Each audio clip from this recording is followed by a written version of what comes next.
Hello and welcome everyone to the first talk of Altering, Shifting and Communing, which is a new series of conversations presented by Call for Curators. I am Ilaria Conti, the curator of this series, and I will briefly introduce the project and then we will get right away to our conversation with the very first guest of the series, Tamara Ibarra. First of all, thanks to Tamara for being with us today. So Altering, Shifting, Communing is a new series of conversations presented every Tuesday at 6:30 p.m. Central European Time. And it stems from the awareness that this is a crucial time to come together and support each other as curators, but also as individuals. We all have joined, I'm sure, hundreds of online events in the past months out of necessity, of course.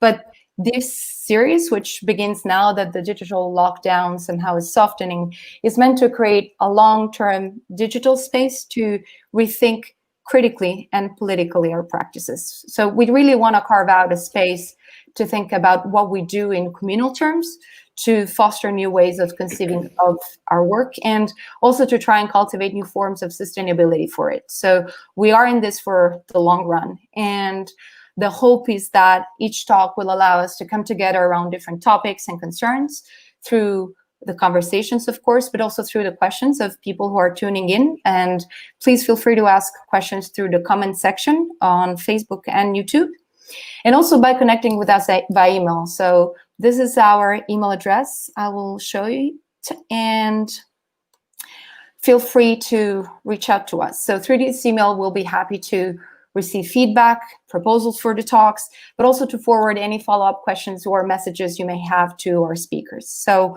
what we really want to do through this series is to generate a space of meaningful discourse and consider how we do things rather than just what we do, and discuss not only research and intellectual subjects, but also address the affective dimension, the personal individual dimension, in an effort to somehow, I would say stay human, which is very hard, especially in our profession, and cultivate our interconnectedness. So I really encourage everyone to share questions, resources through the comment section, and also to connect with each other through that. And before we begin, I also want to acknowledge the very important, absolutely urgent conversations that are taking place internationally on systemic discrimination and police violence. And I want to mention that we will address this with our speakers today and in the next few weeks by sharing organizations that do important work, and to shout out to those who do important work in these fields in case you want to learn more or support them. So with Tamara today, we will also be addressing the context of Mexico, but also with our next speakers, which we will soon announce, we will talk about other contexts such as the United States and Hong Kong. So let's get right to it and introduce Tamara Ibarra, who's an artivist and researcher based in Mexico. So Tamara focuses on collaborative and resistance-based projects created by and for the benefit of the art community. And today we will talk together about independent spaces, their sustainability, but also how to foster communities of care, which I think is very important, especially now, and also how to foster feminist approaches through our practices. So you can find Tamara's full biography on our website, and here it is, our website for those who haven't visited the page yet. And before we begin, I also want to shout out to Mirto Casemija, a curator based in Athens, who introduced us a long time ago, and we're really thankful for that. So in terms of structure of the talk, we will have a 40-minute conversation. And in the meantime, please, everybody, feel free to ask questions for Tamara through the comment section. I will gather the questions and field them toward the end of the conversation. So here we go, Tamara. Thanks again. Thank you. So very first question is, tell us where you are and how you've been spending the last few months. So I guess my first question is, how are you? Fine and stressing. I'm in shock because, we meeting the last time in Athens in February, or was March, I can't remember. March, I mean, in the beginning of the March. And when we meeting, we was thinking all time about the collaborative practices and about the independent spaces. But when come back to Mexico, I started the lockdown. 3 days after that, the 10th of March. So when this situation started in Mexico, I was thinking if the tools of the independent artist was really good for putting action now. For what and for whom we was working the last years. In Mexico, the independent scene started in 2012. And then we are running really fast with other independent scenes similar to Mexico in Latin America and East Colombia. And we are talking all the time about the utopia, about the food systems alternatives and economy alternatives and other kinds of utopias for the world. But when the COVID period started, was a shock because we never think in this in this context. Yes, in this context for our tools. So the first month I was waiting for looking what kind of projects start or continue. The people don't know, but I'm a visual artist and editorial designer, and I'm mixing all times the strategies of the design for looking what is the ¿cómo se dice fondo? Fondo. Like what is the most deep problem in the situation? Yeah, like the bottom. Yes. Because the solutions in the art system is more like in the form, but don't look the really deep situation. And because I'm a designer, I was looking that, I was waiting, and the first independent projects was not the independent spaces. Wasn't running by independent spaces. Was only the independent artists creating new groups. And this situation is the third time that I can see that, because when Mexico is in crisis, every 3 years, 2 or 3 times in every presidential period, we can see the new projects starting. And then the first project that started in Mexico was Todos por Todos. It's like all for all. Yes. Was like a Zoom for creating works for the artists, workshops or conference, but the people is paying for them.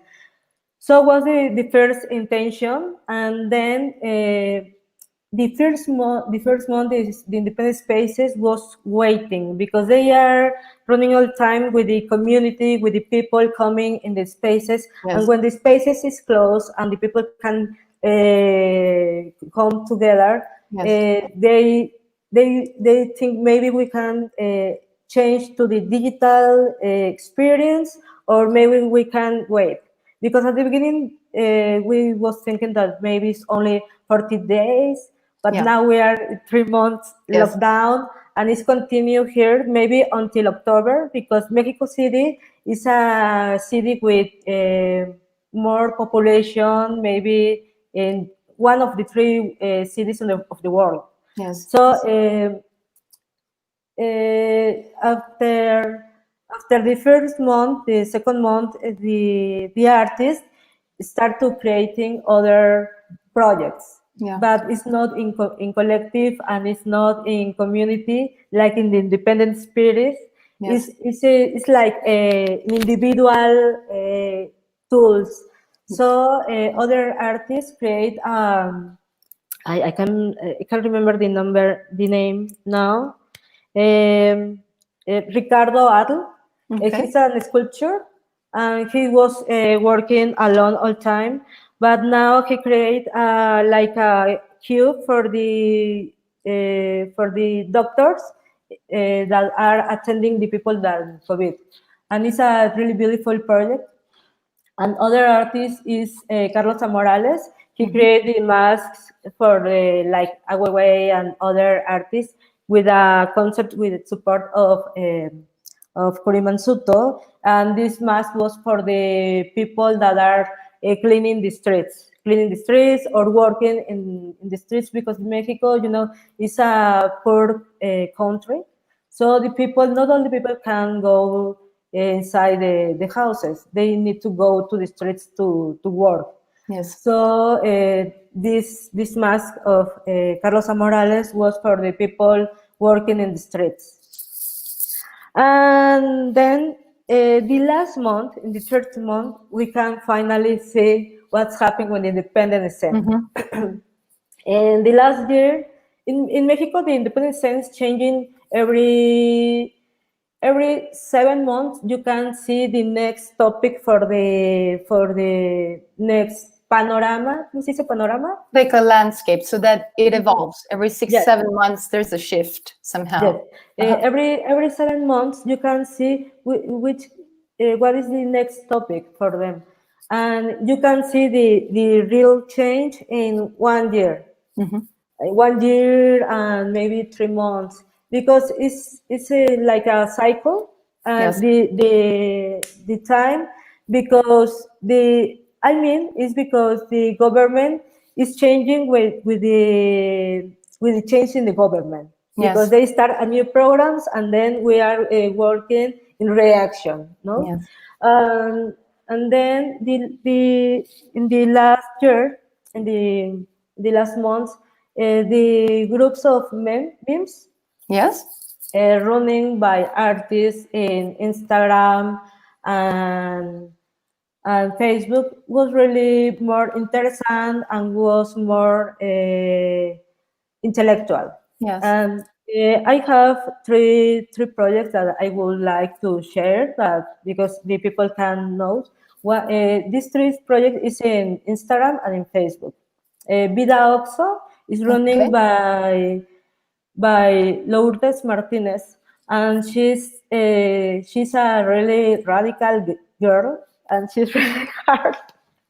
And she put the criticism in the economy and in the situation of the people living in precarity and the prostitutions, but she put the focus in the Oxos. Oxos is like a small stores for buy sodas or Yes. or candies in every corner in Mexico City. Like in every corner. corner you can see that.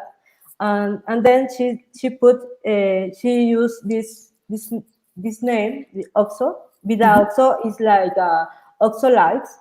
And 2 years ago, she started maybe 4 years ago, but 2 years ago, Gabriel Orozco made a similar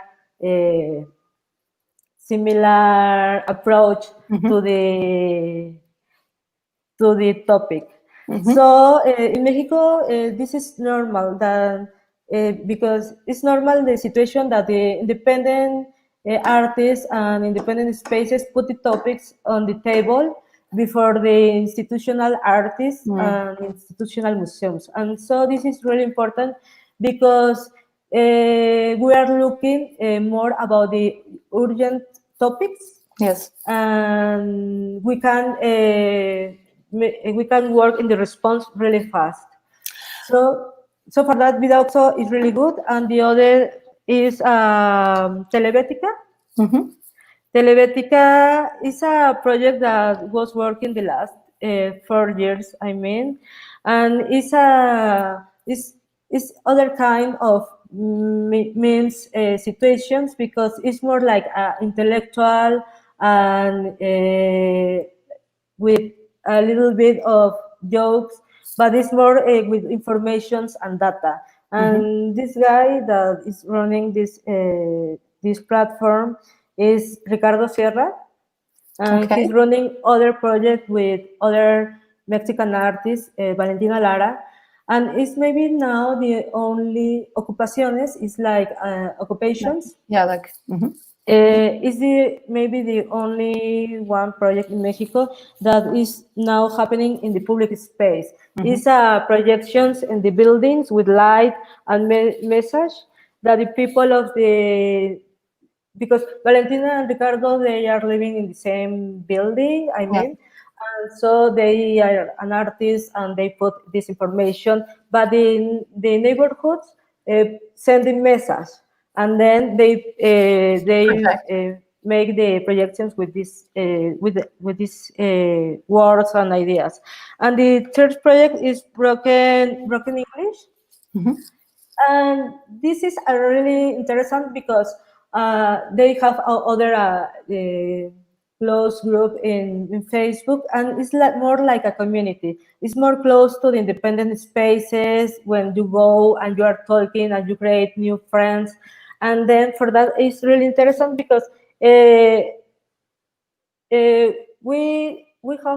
have the feelings that maybe we can make close together the next month. Maybe we don't know what is in the future. Yes. But with these groups, with all the people making interaction and proposing some image and questions, is really good. And other group in Facebook starts maybe in February, and it's really new. And my questions about the internet and independent experience is changing with that, because it's a group with a service for memes. If you lost your preferred meme, Okay. you can describe, I lost my meme, is this image, and all the people inside, or most of the people inside, is an artist, and then describe the meme, and all the people in the group help you to find your find it meme. again. Okay. So this is other kind of service in the art, because it's funny, but at the same time, the new artists, the centennials, are trying to found other kind of service. Yes. And it's not only in the artistic way. It's like it's more like about the image. Yeah. The image and the possibilities.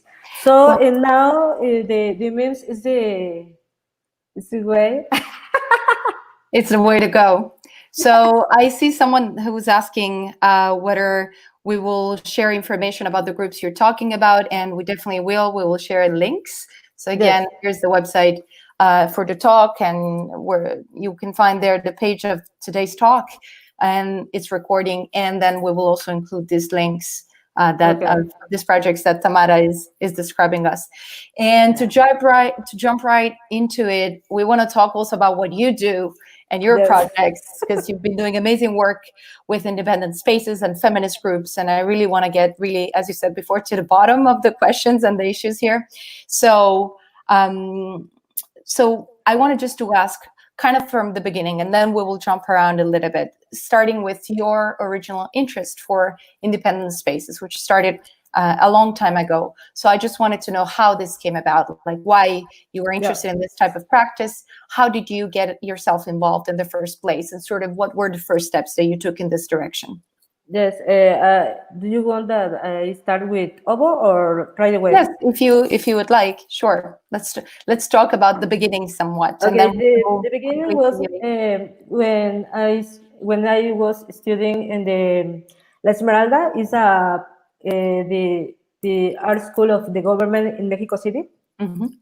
And I see that my colleagues, my friends that was studying with me, we haven't any possibility of exhibition in Mexico City, because in 2009 we haven't any independent space here, and obviously the galleries was working only with the emerging artists or the most professional artists. So for the students, we haven't any place for making nothing, and the only one's gallery in the school was for the professional artists or people in competition for this place. So I decided to make my own space in my house. Was a kitchen because I'm a really bad chef. I love cooking, and then I start this place because I had interest in the site specific art. So for that was like the school in my home, and we can create community close to the school, but not inside the school, because the school here my feeling was is really rigid, and the people can make explorations inside. So I was running this space. What the name was OVO, 2 years, 2009 until 2011, and at the end I opened the other OVO in Manila, Philippines, because it was an invitation of the government for create other place for community in Filipinas, making ¿cómo se dice? Bonding, like to connect, no? like With one another. connecting Totally. between the young Philippine artists and Mexican Philippine artists. This is was the beginning, but when OVO finished, because I started to studying in Germany, when I come back to Mexico in 2012, I see that the institutions, it's really hard to not to say that, but they was exhibiting old exhibitions and old ideas. Like old-fashioned Yes, thing. yes. And so I think what is the most important to see here, if I see really good exhibitions in institutions, museum institutions in Germany or in Europe. And only I see these explorations and new positions and new critics and new criticism in the independent spaces. In 2012, only 6 independent spaces was starting. The most important in this moment was Crater Invertido. Crater Invertido was in the Bienal of the Venezia, and Bikini Wax. And then I start a short research about independent spaces. The name is Ride the Wave in Movement of the Independent Spaces in Mexico between 2012 until 2009. 2018 is 6 years, is following the government of the Peña Nieto, because we had a really social crisis and economic crisis, and the violence in Mexico was really huge, and was the explosion. And for that, I mean, the artists had this reaction about, if the government is really dangerous, we have only the community, and we need to create other alternative to be safe, to be care, and for create, because so many people disappear, and yes, was a really bad situation. So the Riding Wave, this research is starting like only like independent spaces in Mexico City, with focus in La Esmeralda, the school that I was studying. But then Guillermo Santamarina is the most avant-garde curator in the last 2 decades, to the last 20 years. And he said to me, maybe it's important if you can see all the country, and then you can decide if it's really important the independent spaces that are focusing in Esmeralda. And then I started and was 8 years making research and making so many interviews to all the artists that open. At the beginning was only independent spaces, but then was collectives and independent publishers and radio, and then platforms, because platforms was the last way, because the people decide and it's not necessary to rent space because the economy is really bad now, and it's more easy to move the information in the internet, obviously. And then the radio wave had other project, other project, and this is Jay. And Jay started in 2014, 2 years after the beginning of the research, and was because Netter is a big collective of painter and sculpture artists, and they was ending the collective, and for ending they decide to make a big party and make an invitation to the other independent spaces. In this moment was only 6 independent spaces, but in my research I had in this moment 20 spaces. So they invite me to make a conference, like a mid-talk in MUAC. This is the museum of the UNAM, the big University of Mexico. Yes. And then we make the open call, and for that start Jay, because Jay was like more like a directory. So yeah, like a platform where to reunite all the informations, like an archive in a way, but again, sort of a directory, really. And here we have, I'm just showing the because it exists on Facebook, the link, so that people can go have a look while we talk. Yes, so they start like a directory and like a group only for the open calls to the community, the independent community, and then maybe 70 people comes to the event, and then we understand that maybe we are so many people and we don't know how many people we are and what we are doing. And then we create in this event the Boomerang. The Boomerang is the other project, and Boomerang is a collective. And every member, each member is a member of other collective. So it's the collective of the collectives, and we create events for meetings, the independent scene. In the first event, we meeting 200 people of maybe 120 projects. So there were tons of projects beyond the initial 20s that you were talking about and sort of the beginning of the research. Yes, and then we meeting with the methodology of the open space.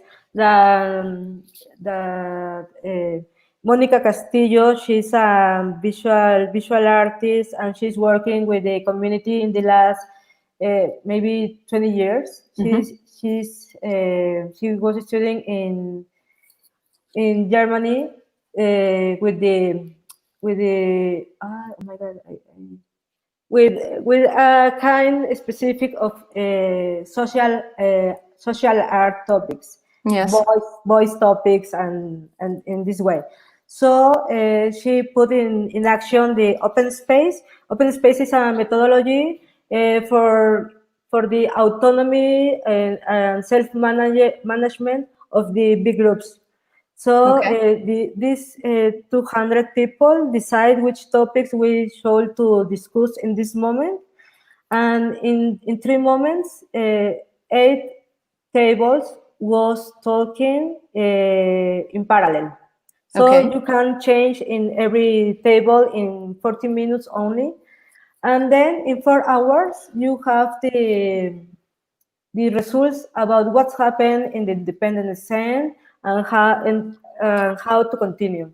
In this moment, the most important questions that the people made was for what we are doing that, and if our work is maybe the work of the government, maybe we are working for them, because this is the I don't know, maybe I don't know if the government have all the responsibility, but in this moment, our position was the government have the responsibility about our situation. Now I'm not sure. Not any longer. Yeah. I wanted just to trace back to Yay because I think it's very interesting there. So thanks for sharing this. The reason why even when chatting before I was interested in this open space methodologies because I feel that as curators, but artists, activists, and so on, we often find ourselves in kind of large groups of people, and it takes a long time. It's a very long process to try and assess what are the goals and interests of each one of us. So this kind of quick formation of tables around bigger topics and quick discussions and kind of shaving off the extra somehow helps really make a faster process, but also a leaner process so that at least we can get to the core a bit faster. So thanks for sharing it with us. I hope it's of help as much as it was to me, to also other people listening. But so jumping to Yay, because of course we have some kind of overarching projects that we wanted to chat about because you have developed them and they're still kind of in the process of working. So Yay, here we go again. So it's a project that you said that started in 2014, and it's kind of a directory. So it really allows you to be in touch with a whole spectrum of spaces, realities, collectives, projects. And so going, as we were saying, sort of deeper, at a deeper level around the issues, I wanted to ask you around Yay sort of three key questions. One, what do you think really allowed for such a thriving scene of independent spaces in Mexico City or Mexico at large?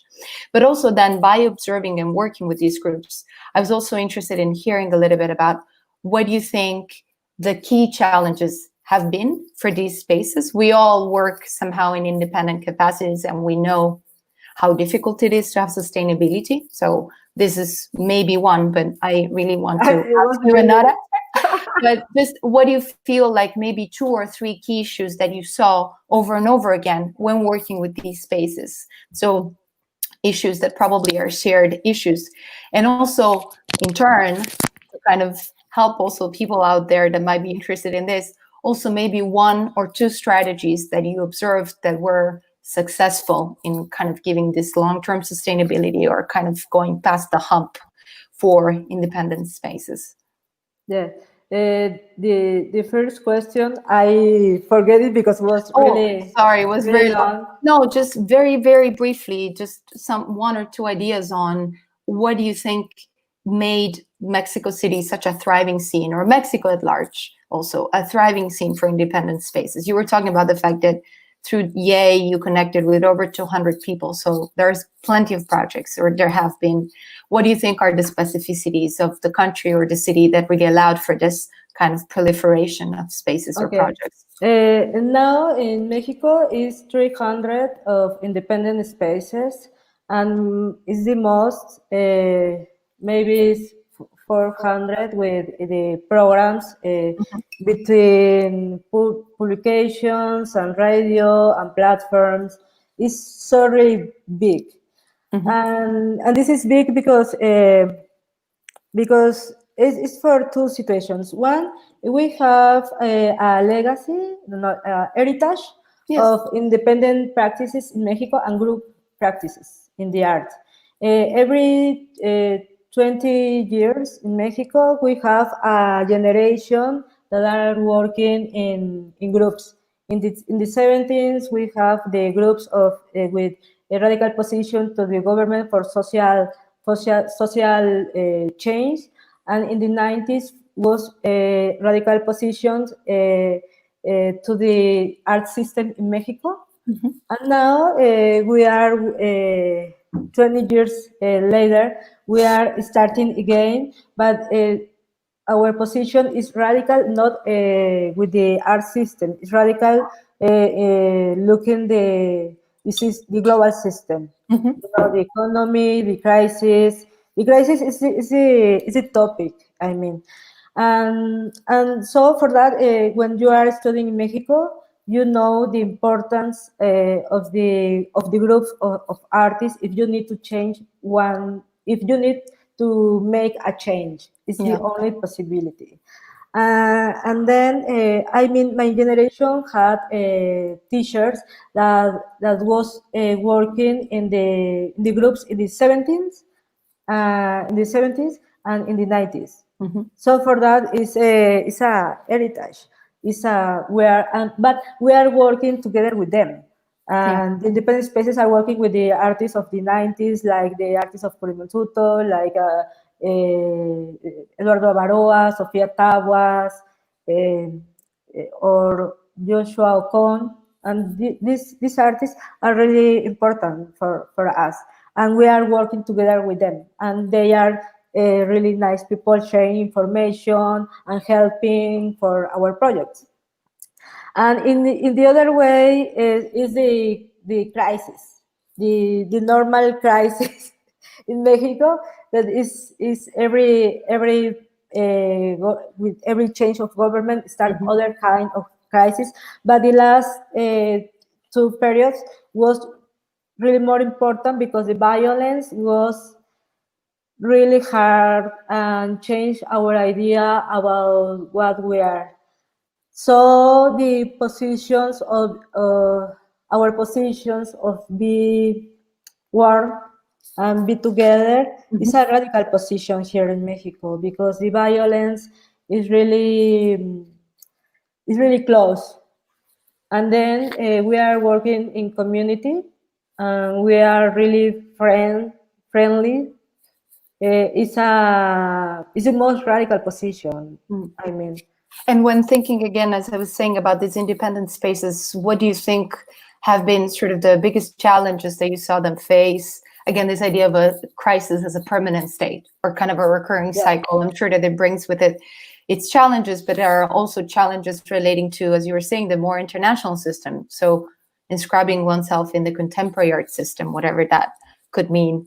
So what are sort of the biggest challenges that you saw them facing, but also very importantly, whether you feel that there's one or two strategies, just at the level of examples that you feel like sharing? Because I feel that what I saw in many circumstances is that many locations in different geographical, cultural, political contexts share at times similar challenges. Sort of the core of the challenge is similar, and perhaps similar strategies with sort of cultural adaptation and translation can work across. So I'm asking you this in hopes that it might be helpful for someone who's listening out there somewhere else.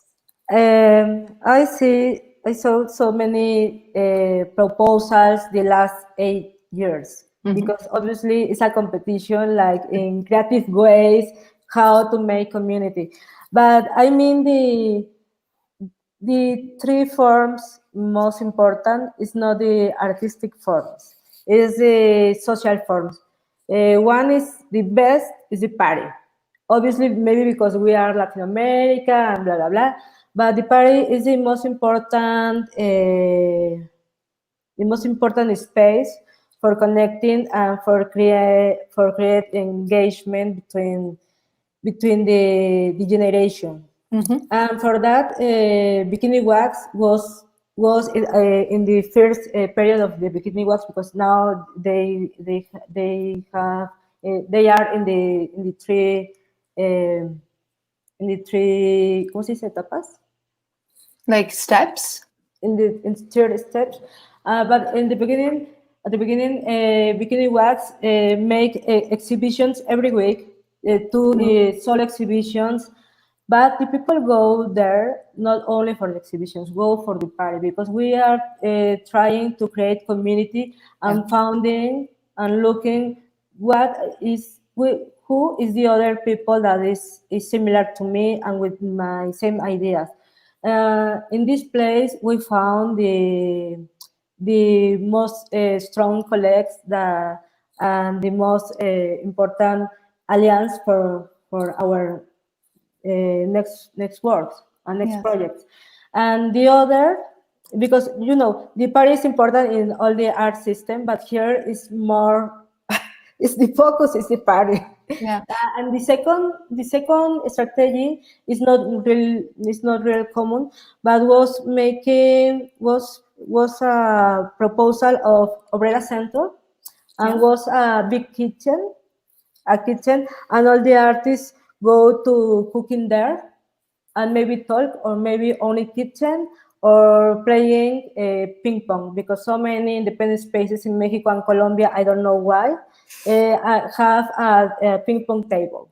Okay. And then we create, I working with them to create an independent encounter in the city with independent artists, only in competition of ping pong, and was really good because so many times the artists are only talking and working with the precarity, but we need other kind of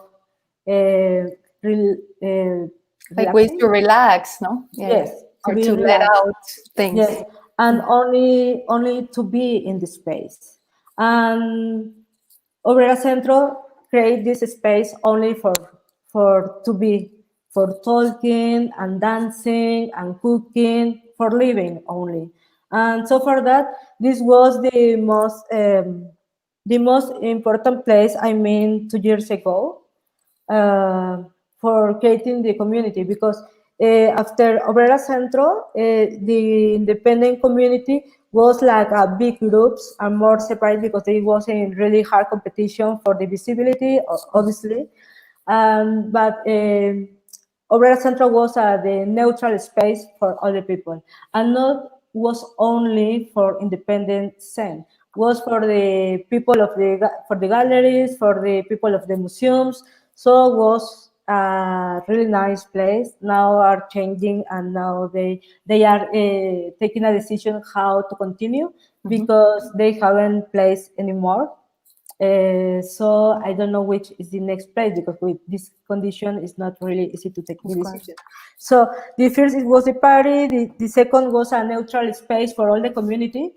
This for in my research, this is the most important moment. One of the most important moments, because Yes. in this moment in this place you can see all the independent, all the art community. You are creating community in the art. It's not Yes. like in the sense. And the third strategy is the assemblea. Yeah, assembly. Because the groups, the collectives and independent spaces that are working really good and create the most important or most really hard products, Yeah. they are working together in the assemblies and discussions every day, every week. And the assemblies is not only for the group, it's not only for the collective. All the people can go to the space to make discussions. So in these meetings, they decide the next topics for the independent space. I see. So I will field questions. There are some questions that are starting to come in and comments, and we'll go back to them in a moment. I wanted just to jump, because we talked about sort of YAY, which is this effort of bringing these spaces together through a directory to really create a platform where all these information can be shared. And I also wanted to briefly mention, and then we can move on to your very latest project. I wanted to mention also that you developed also an archive of all this activity of these spaces through sort of gathering different materials and even interviews. So it becomes this kind of, starting from your regional research and independent space, it becomes this cumulative effort of bringing people and information and trails of the work together somehow, no? Yeah, it's not an easy project, because so the difference with the other platforms is because I'm not working on in the moment. I'm trying to look to the future to make some action or product for the tools of the independent spaces. Yes. So, for example, the last 3 years, I was creating the agendas Yes. Because for me it was really important to share to the public, or the big public, not the public of the art, the big public, that the independent scene was more bigger than the institutional art. Yes. Because the museums have an exhibition every 3 months, and they have talks 3 times in the weeks, but the independent spaces have maybe 4 exhibitions in 1 week, 1 independent space, 4 exhibitions, and 4 meetings, talking, and 3 parties. So we have so many activities in all the country. Now, maybe 20 states of Mexico have independent spaces. At the beginning was only 4 states. And now we're 20 is the most part of the country. And then I start to make the agenda, but I stopped when I see that every day we had 40 events. I can continue because I was working alone. It's too much. Yes, because it's not easy for me to teach to other people how to follow the information, because obviously I'm looking all the time the internet, and now it's changing because now it's the Instagram, and now it's important because other platforms are making the agenda in Mexico. It's more the agenda in Mexico City, but I think it's more important because all the people now knows about the independent scene. For me, the most important is sharing the data.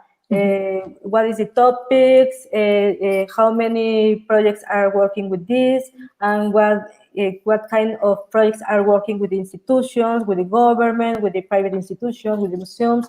Because these interactions is important to share, because for create a more strong scene of art. I mean, and now it's really important because we are in the most bigger recession. Yes, recession.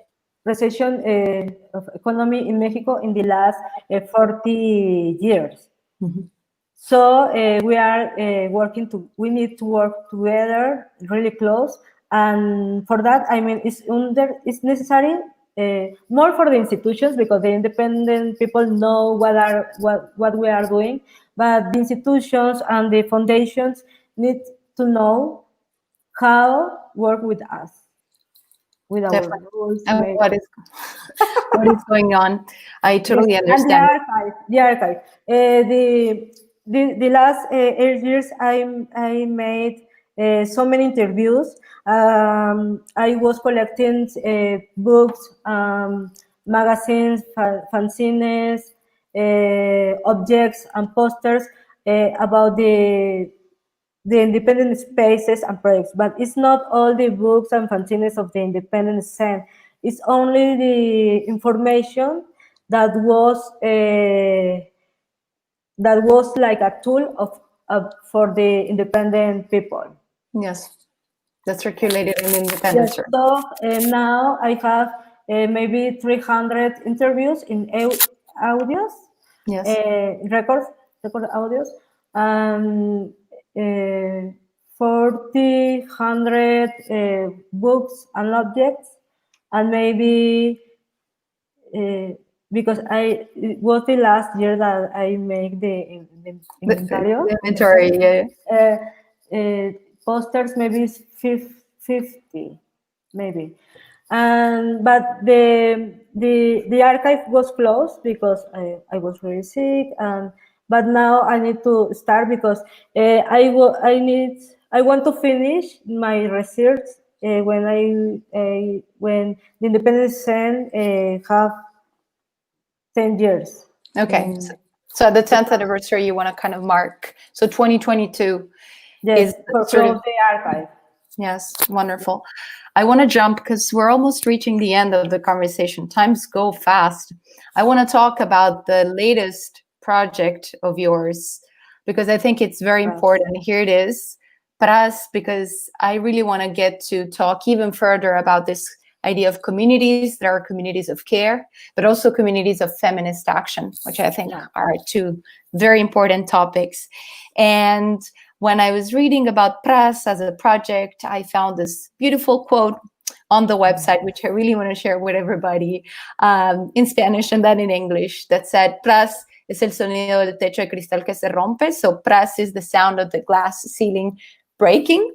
So I wanted to ask you, what is Pras? And also if you can talk to us in a couple of minutes about the glass ceiling. So from your perspective as an artist, an activist in Mexico at this time.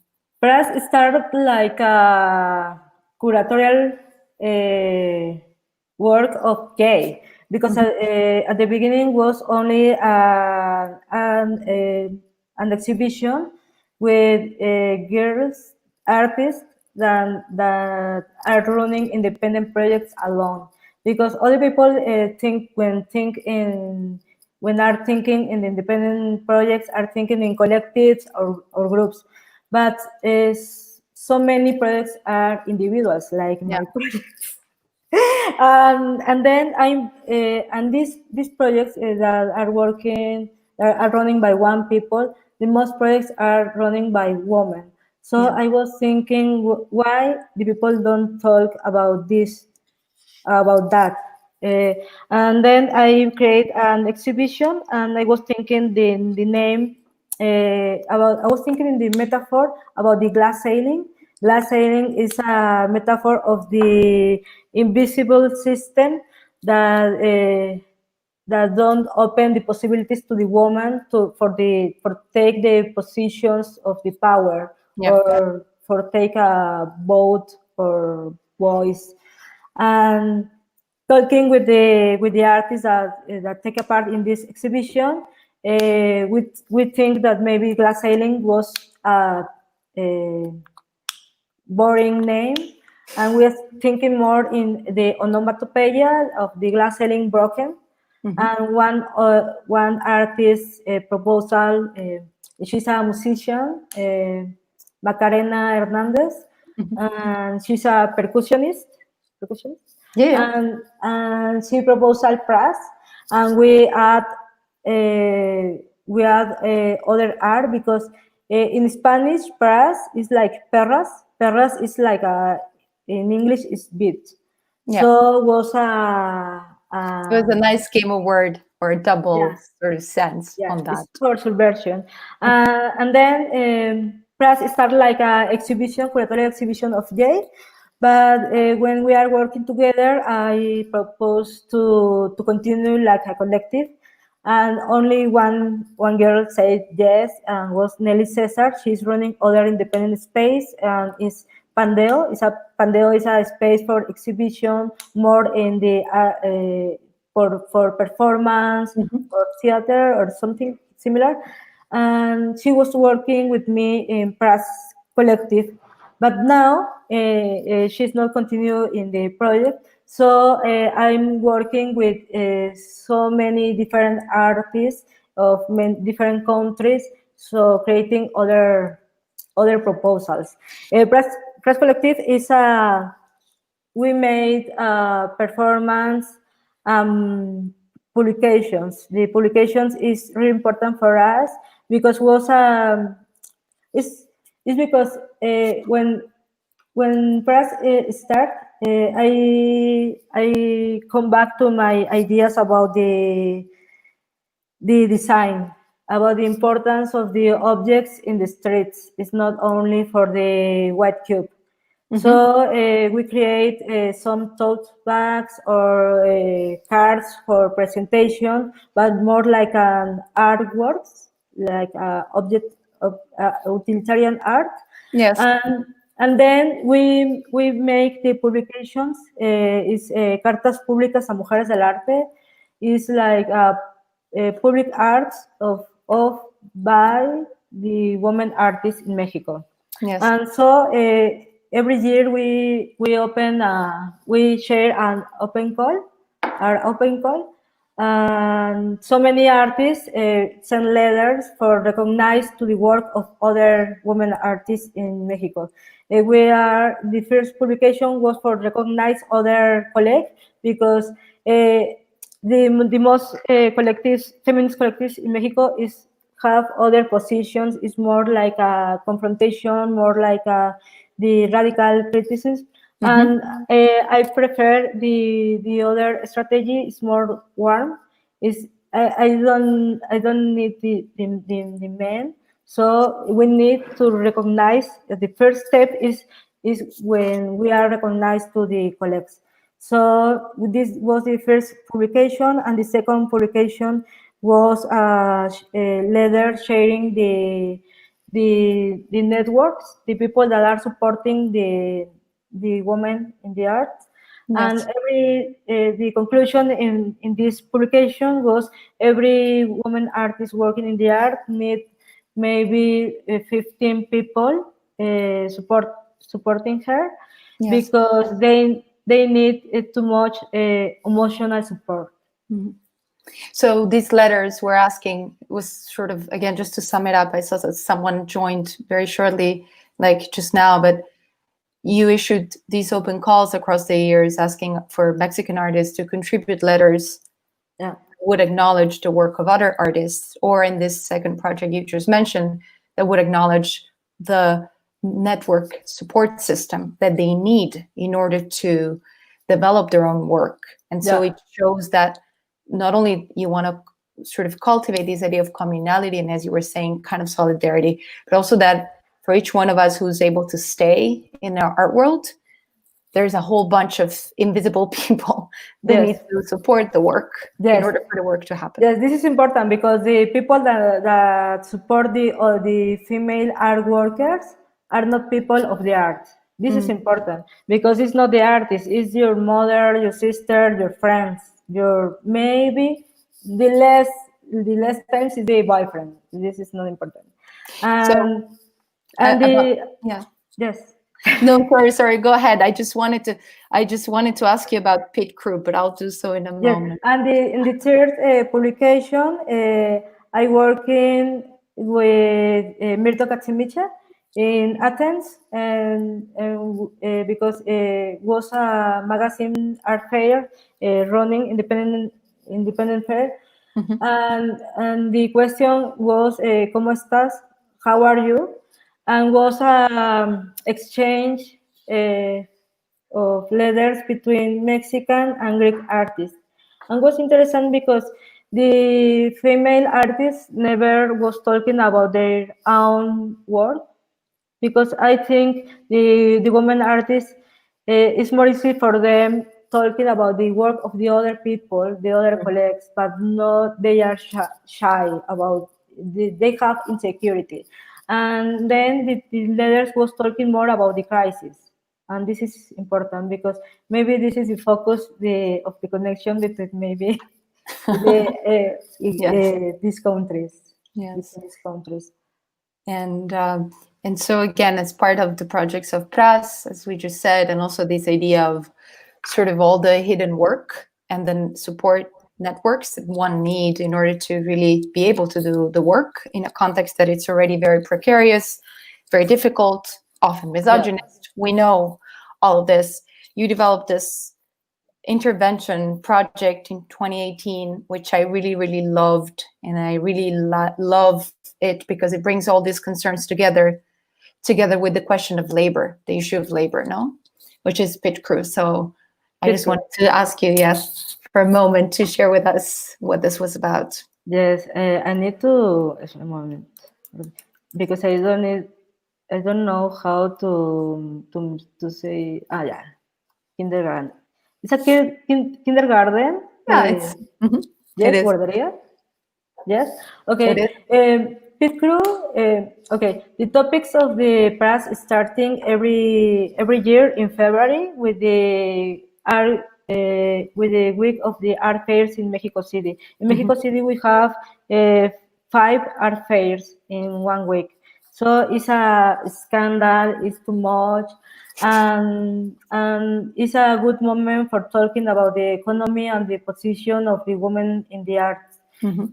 So when start the project, start in February, and every February we made a big project. And the last year in 2019, we proposal a kindergarten for one art fair, material art fair, because I was looking 1 year before that the galleries, curators, and women artists that was working in the art fair was at the same time caring the children, their kids.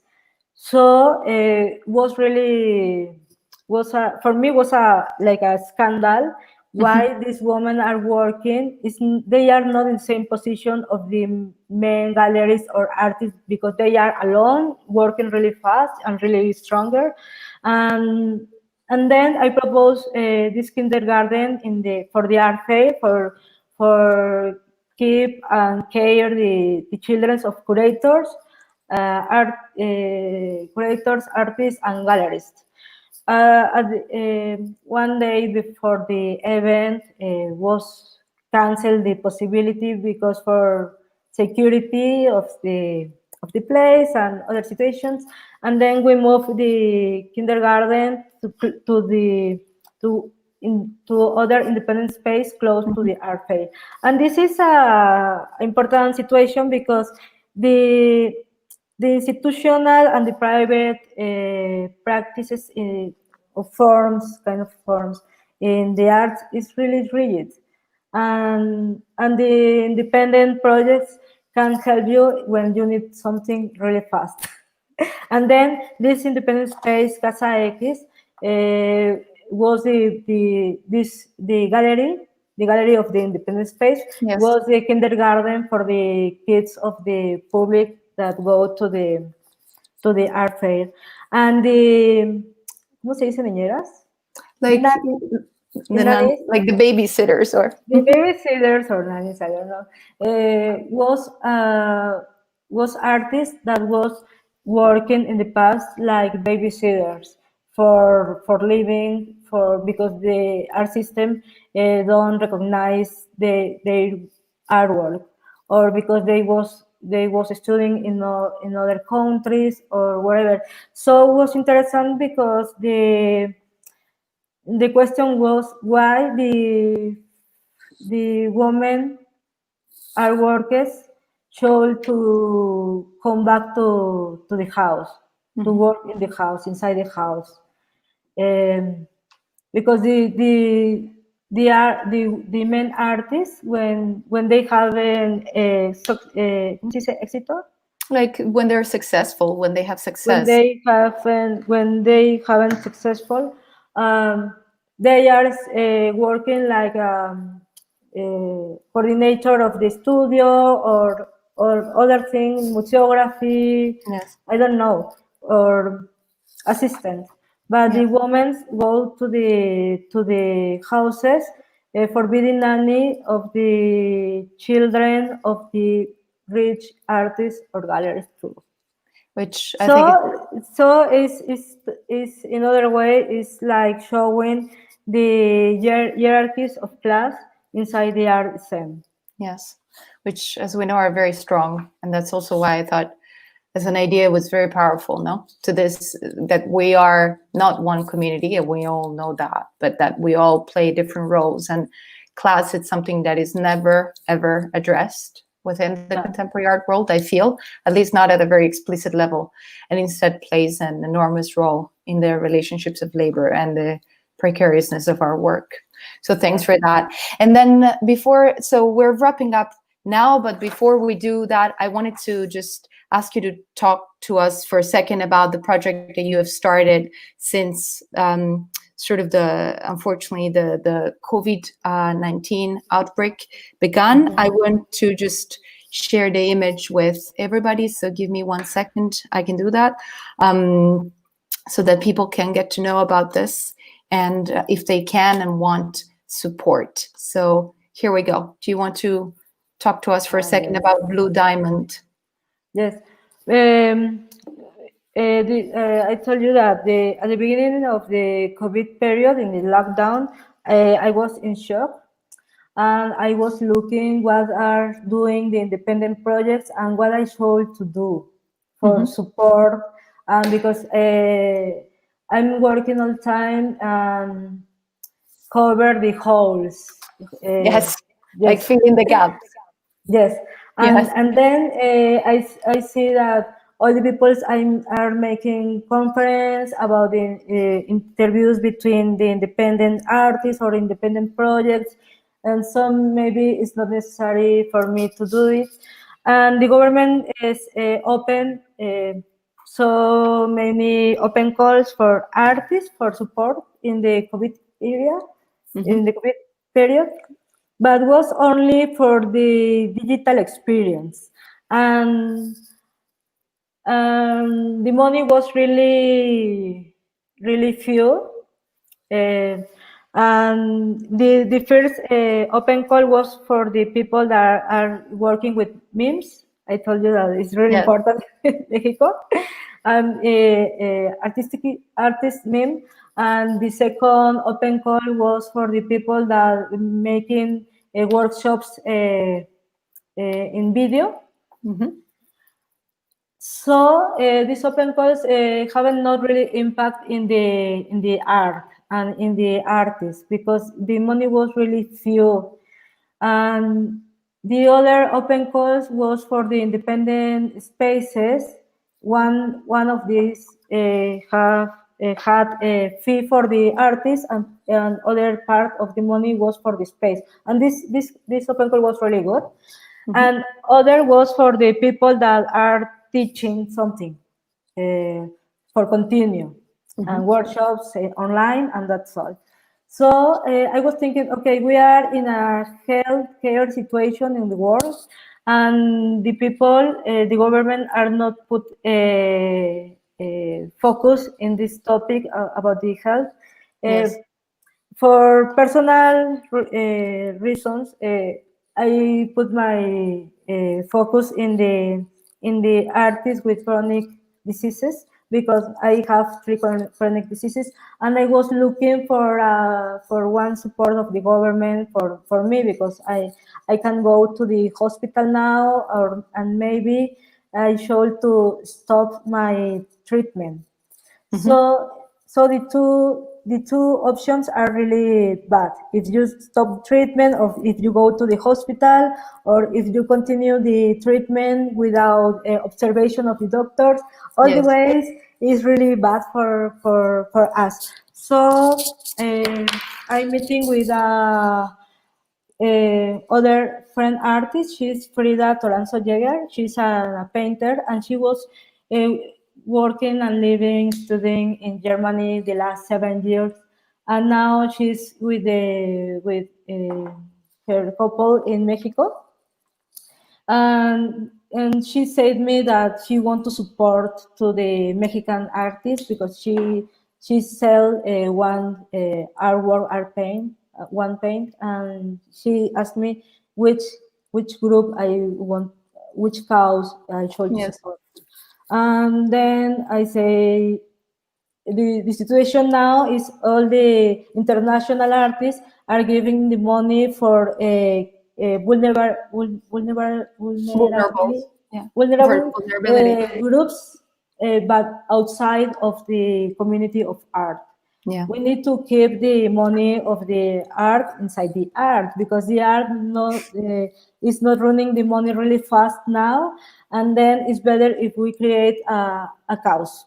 So we create Blue Diamond. Blue Diamond is a grant for women artists with chronic diseases or in treatment in Mexico in the COVID period.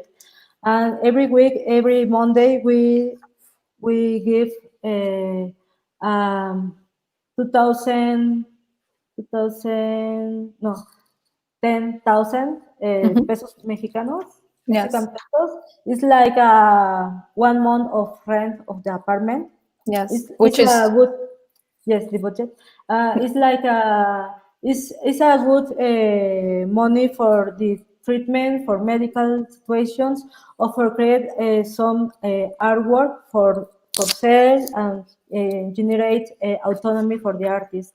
Yes. And then Freedom Me, we are working, looking for donations. The most of the donations is of the European artists. We had only 2 donations of Mexican artists, 1 Mexican and 1 curator. And this is other important questions. Where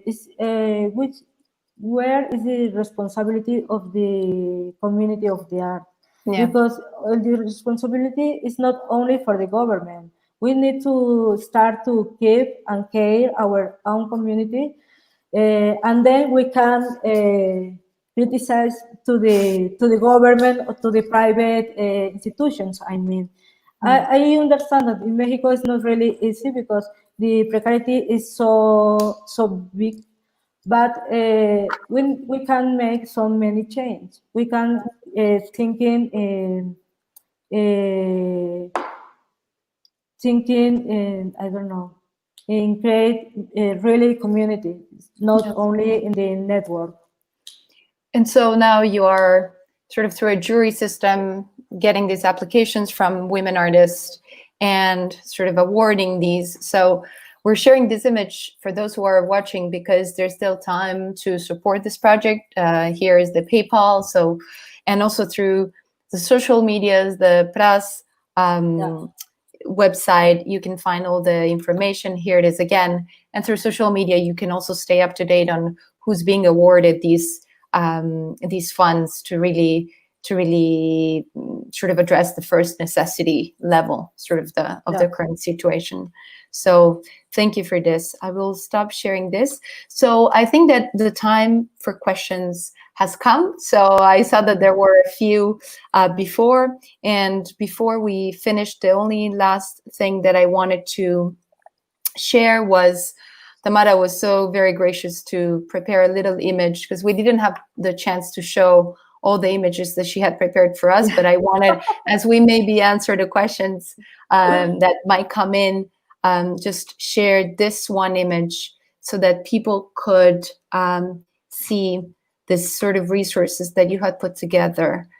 If you can just tell us for a second what this is and how it relates to the current situation in Mexico, because again, we're talking about activism and being proactive. And so here it is for people who might not know about these groups or these projects. Yes, the first logo with the mask and with the hashtag No Vivimos el Aplauso. It's a group of artists of the theater and the theater actors and musicians and all the artists that are working in the ¿cómo se dice? Artes escénicas. Like performance arts or performing arts. Yes, and they are talking with the newspapers all time because they are pushing to the government to pay to the artists because the government have a ¿cómo se dice deuda? Like debts. The government have debts with the performance artists. They don't pay to the artists when they was working with them with the contracts, and then they are demanding the pays in debt. And the other group is MOCAM, is the Orange Square. MOCAM is other group of actors and people of cinema, and they are fighting for the FONCA. FONCA is the most important grant of Mexico, and they are fighting because the president decided the last month to disappear maybe the structure of FONCA. And then they create a really big movement in Mexico.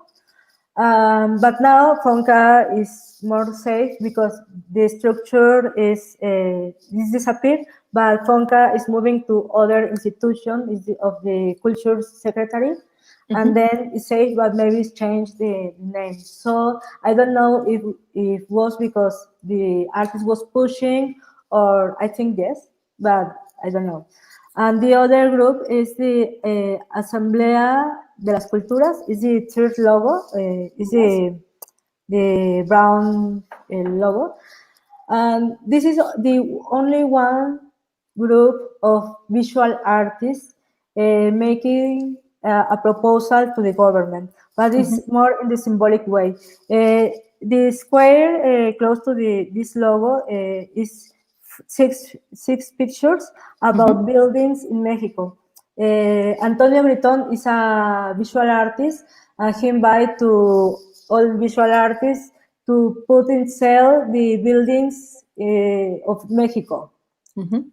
Obviously, in the symbolic way, the buildings that was creating for the other governments.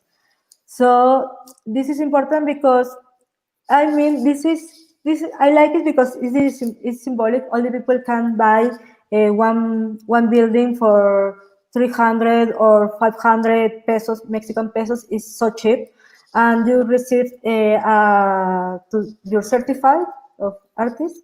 Yes. But the money go to the artist living in precarity. But in other way, I mean, the visual artists have the problem that we are working all time in the symbolic way.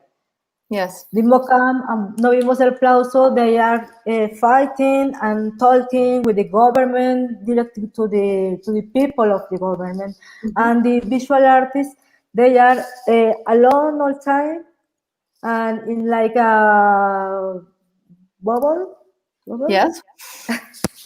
And talking in only in symbolic way. And for me, I prefer the artivist, like more in with impact, real impact. And the green square is the Frente Amplio de Trabajadores del Arte. It's like a big group of workers of the art and culture. And it's the first group in the history of Mexico that the visual artists, actors, musicians, writers, and performers are working together for one topic. And it's for keeping and fighting our rights. Rights are workers of the arts. And they are focused the last months in the FONCA topic. And the last group is in the corner. It's only one name. It's Preguntas FONCA. Is the second group of the visual artists, but they are not working in radical position. They are in dialogue with the government. They are trying to acquire the information in the first line. I see. Yeah. Thank you, Tamara, for this. So we're just going to move quickly to a couple of questions. It's almost like, I think we have 5 to 10 minutes. I just wanted to share very briefly this comment, which I'm not sure, it's probably, yes, here we go. This is just a comment, but I thought it was very interesting from Karen. Thanks. I hope she's still watching, because she talks really about the importance of connections across, for instance, Central America. And that, I think I just wanted to bring that forward. I've worked in Guatemala. It's a place that is very dear to my heart, and I totally agree.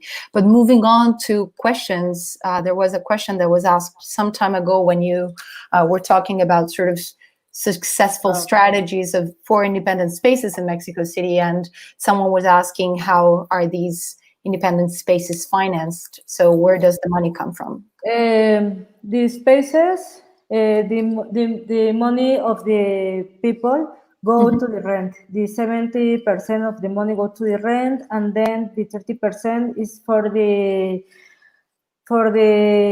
paint of the walls and the artwork. So for that, the precarity in the art spaces, in these independent spaces, is really visible. And the same artists that are running the spaces, they are putting the money for the space. So they are working in two forms. They are working like in creative ways, like designers or assistants of the important artists, and in their own productions, and in three ways. In the artists are working in their own independent spaces, in their own production, and the production of the other artists or company. And so all the money go to the independent space. We have only one support in Mexico for independent visual artists, and is the grant of the patronage of contemporary art, the patrons of Patronato de Arte Contemporánea. Okay. They give money to maybe 40 independent space at the year. But now, with the COVID, they decide to support the double of the projects, but the money is for the people. Now it's not for the project, because it's for support her. Like the livelihood. Like Yes, really and the other grant is of the government, but the government have money for independent spaces, but they have focus in the independent spaces for musicians or for theaters, because they are looking for the economy, and the public pay for go to the theaters, independent theaters, but obviously don't pay for go to the independent spaces of visual artists. So Yes. for that, we are nothing for the government in the grants. Yes, it's kind of a separate sector. I'm experiencing this here as well. I'm currently in Italy. It's not where I live, Yes. but that's where I'm from, and I see that. And few independent spaces, maybe 5, have patrons, but it's really few projects. And obviously, it's the projects that started in 2012, because they have more experience Yes. yes. And like reputation as well. So Yeah. thanks for this, Tamara. I see that sort of we have other interesting comments which I will share with you, but not specific questions. So I think we can wrap up. I just want to remind everyone that the links that we've shown and sort of the things that Tamara discussed will be again available on the page of the talk. And here it is again for those who missed it before. And including we are posting also this link to this beautiful interview, Tamara, that you did with Terremoto, which is this Mexico-based art magazine, which discusses sort of the possibilities for the commons and communality in neoliberal times, which I found to be super interesting.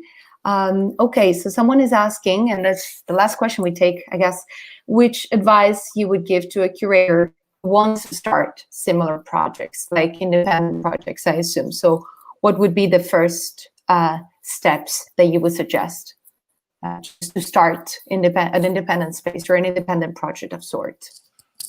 Te estoy oyendo cortada y con píxeles. No sé si Can you hear me now? ¿Puedes volver a empezar? Sí, ¿me escuchas? Yeah, again. So someone is asking if for a younger curator or someone who wants to start, for instance, a project, such an independent project or so on, what is the first step that you would say it is important? Like what suggestion would you give to someone who wants to initiate this sort of independent project as a path for their work? In Mexico? In Mexico, or maybe I think that it's important to speak from the sort of, there is a radicality in the specificity of a place. So yeah, maybe we can stick to Mexico. I'm not sure if I understand the question. Can you translation to me, Sure. please? So, si alguien quiere empezar un proyecto independiente, por ejemplo, ¿cuál sería tu consejo como el primer paso, lo más importante que Okay, yeah. debería tener en mente? Okay, sorry. Oh, I mean, the most important is I have a quote that I'm using all the time, and is the effective is effective if you are really it's easy because I mean the projects that are working really good is the projects that are focused in the situation of the people that are running this project. Because if you have this problem, you can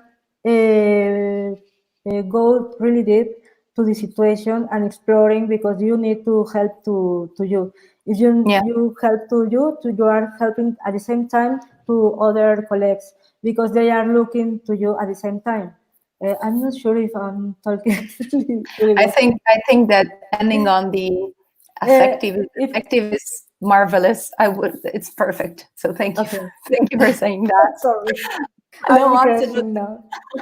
Thank you, Tamara, and thank you, everybody. I see that we still have a lot of people that are with us, so thanks for sticking around. We went a little bit over time, but I think it was beyond worth it. So muchísimas gracias, Tamara. It was super appreciated. We're very grateful. And again, all of this will be on our page. And I also want to, again, say that for whoever wants to follow up with Tamara after the talk or send us suggestions or feedback, please feel free to write to us at this email address. We will be happy to forward any comment or message on to her, and also to take in any suggestions you may have. And I also want to remind everybody that next Tuesday, same time, which is 6:30 p.m. Central European Time, we will have another talk, and so on and so forth every week. We will announce our wonderful speaker this week, so stay tuned or visit our page to subscribe. And thank you again, everybody, for being here. I wish you all a wonderful Thank you so much, day. Ilaria. Gracias, Tamara.